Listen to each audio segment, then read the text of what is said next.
Okay, so what we're going to do today is how do you factor equations.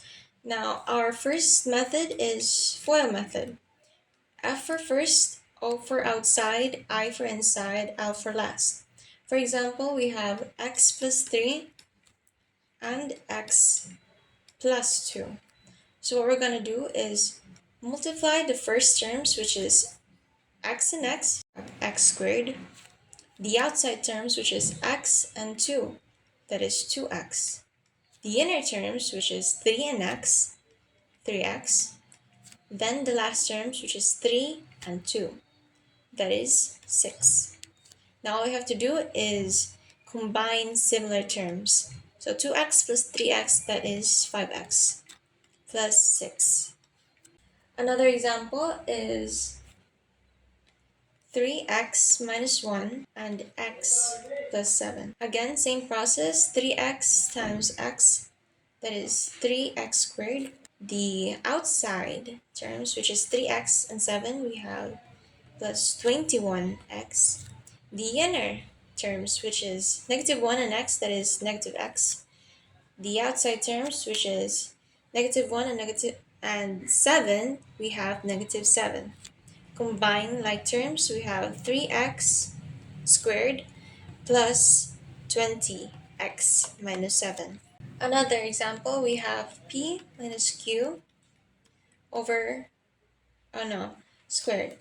So same process, p will be squared, then p times q, that is negative pq, times 2, that is negative 2pq. Then square q, we have positive q2.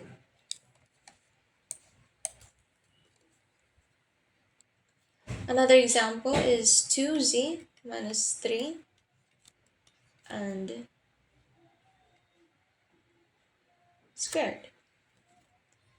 Okay, so 2z, we're going to square that. That's going to be 4z squared. 2z times negative 3, that is negative 6z, times 2, we have negative 12z. Then square negative 3, we have positive 9. Then another method is difference between two squares. For example, we have 5x minus 2 and 5x plus 2. So what we're going to do is multiply the terms. That's going to be 25x and negative 4. Another example is x squared minus 25 over x minus 5. Same principle, we're going to factor out x squared and 25. So that's going to be x minus 5 and x plus 5. Now if you multiply these terms, you're going to get these. That's why we broke it down, and then we're going to copy our denominator. Now notice that we can now cancel. So our answer would be x plus 5. Then we can transpose 5. That our x is equals to negative 5. Another method is cubing a binomial. So we have x plus y cubed. So what we're going to do is cube the first term. We have x cubed. Then we're going to square x times y and times 3. That is 3x squared y.